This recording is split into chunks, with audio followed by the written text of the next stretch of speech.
Okay, so let's continue our discussion of A Gesture Life and look at chapter number 14.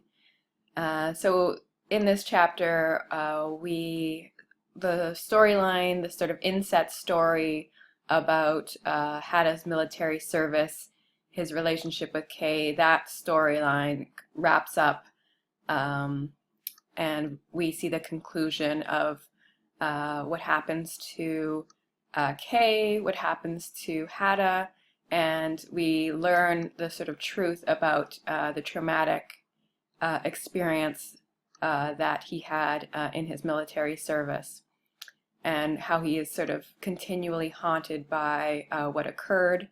So he feels, feelings of guilt, and um, there is sort of there hasn't been closure for him because of his participation, his complicit sort of participation in the events that lead to Kay's death. And this chapter is actually very, I don't know, it's hard to read because it is just, her death is one of the more sort of horrific death scenes that I've ever read or come across in a novel. And it is just, beyond imaginable horror inflicted upon this young woman, based on her sort of willful trying to protect her own life, and what happens to her as a result of that is, it's a devastating, unimaginably horrific death. Um, and it speaks to the sort of victimization of the comfort women by the military system, and the participation of masculinity in this sort of system of degradation and misogyny.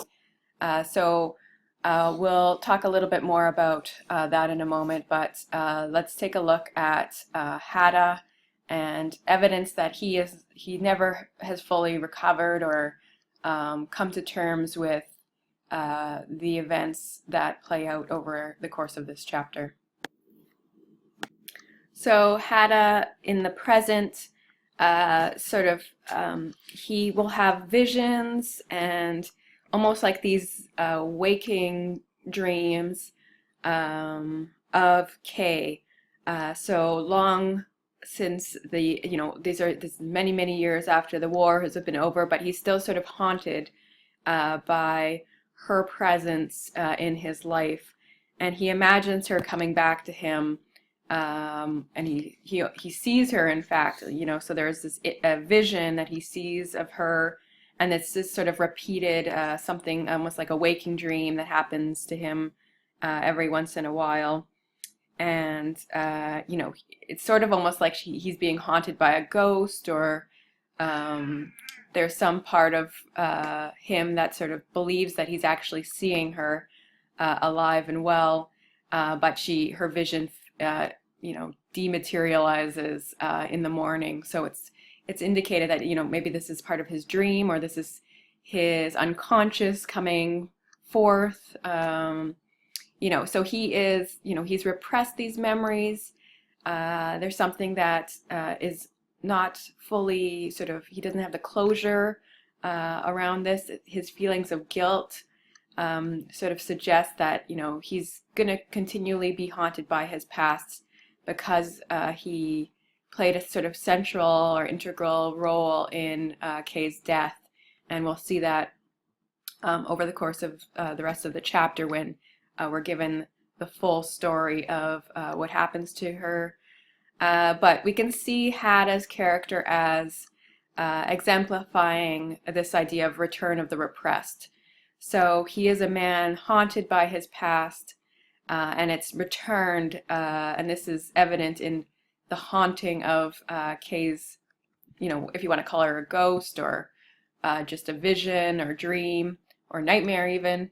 It's the return of her presence in his life that suggests that she is the repressed content of his mind, and she is continually coming back to sort of haunt him as a reminder of his past, and how he played a role in her death.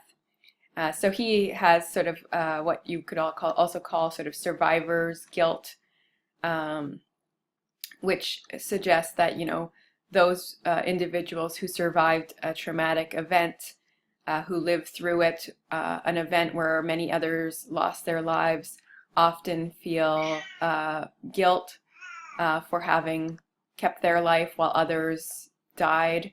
So there's also that being expressed in his um, feelings towards the past and towards Kay's death. So young Hadda, when he was a soldier, he sort of had this almost boyish innocence, a kind of naivety, and he actually believed that he could rescue Kay, and they could live happily ever after the war. He sort of wants to marry her, and he has had a sexual relationship with her where we sort of understand it to be forced on her against her will. But he sees himself as almost like this chivalric or gallant kind of knight in shining armor who's going to protect this woman he thinks he loves and rescue her by standing up to Captain Ono and then taking her away from this horrible place and living with her sort of happy ever after kind of storyline. So we recognize, and she recognizes, that this is just a kind of boyish innocence, naivety, whatever you want to call it. He's kind of bought into this fantasy of being a hero and being heroic, but in reality he's unable to protect her or help her in any sort of real way, right? So he did stand up to Captain Ono. We saw that, but he was beaten by Captain Ono sort of within an inch of his life.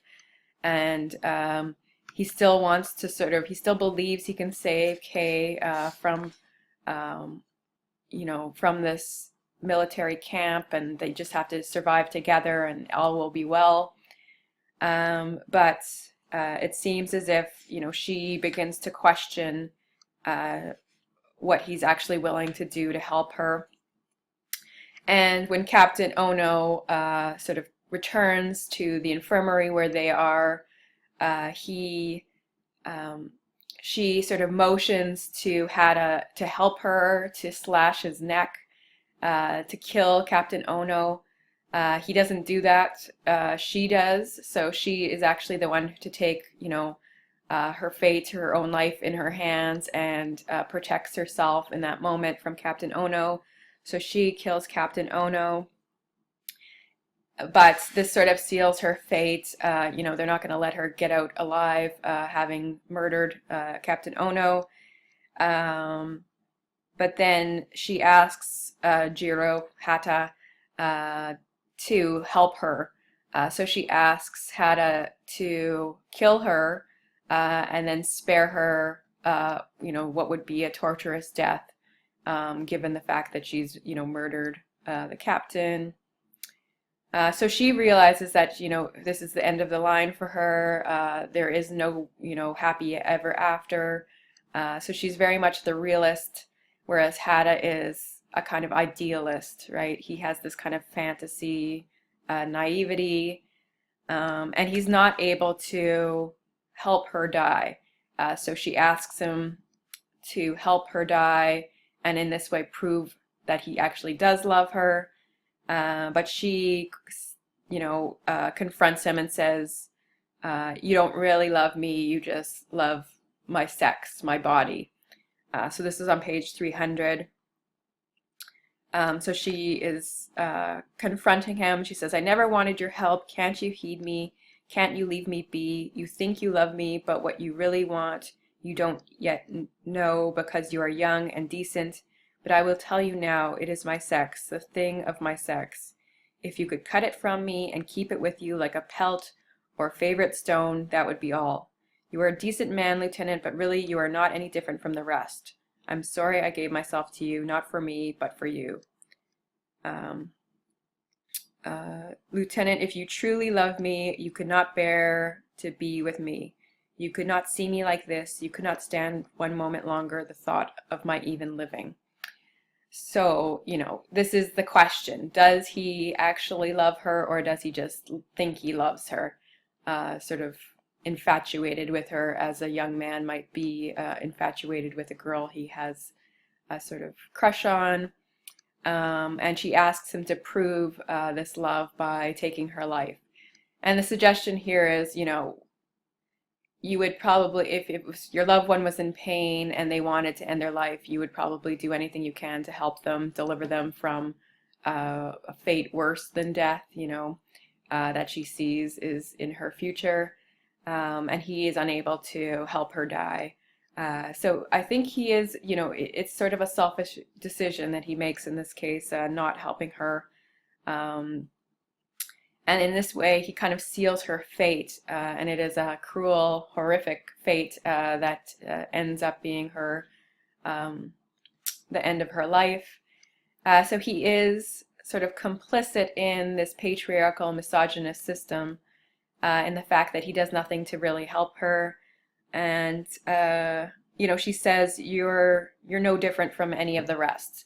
So the rest of the men who are, callous and cold and treat the comfort women as if they are, just objects, not even humans.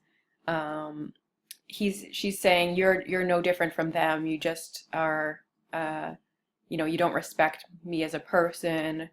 You don't really love me. You just love the sort of idea of my body. So it's a strong critique of Hatta's character.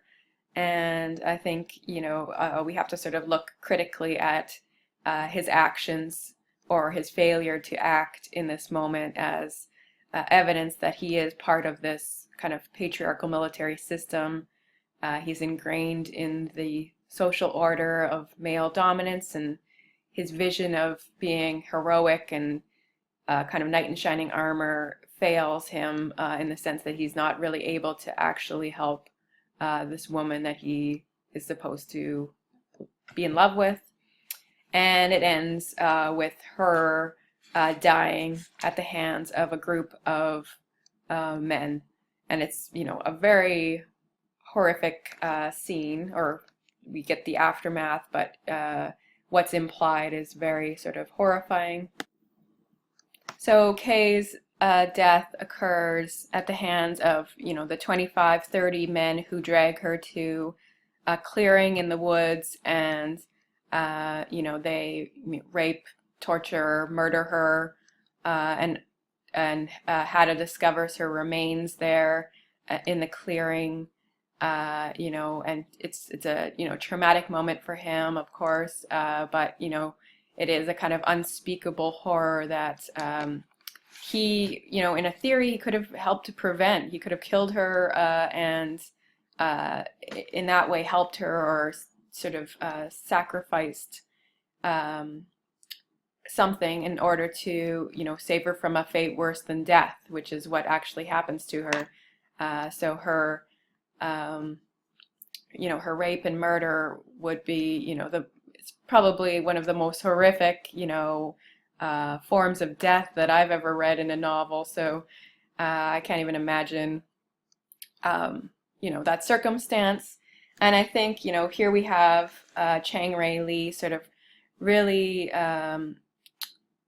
hammering home this idea that it's the sort of patriarchal military system that has sort of victimized Kay and sort of turn these men into monsters, right? They become inhumane, cruel, a gang of, rapists and murderers, violent, horrifying, almost animalistically, bloodlust, cruelty in their treatment of this young woman.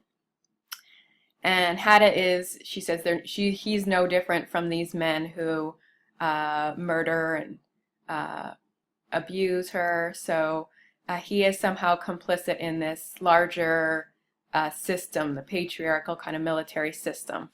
And there's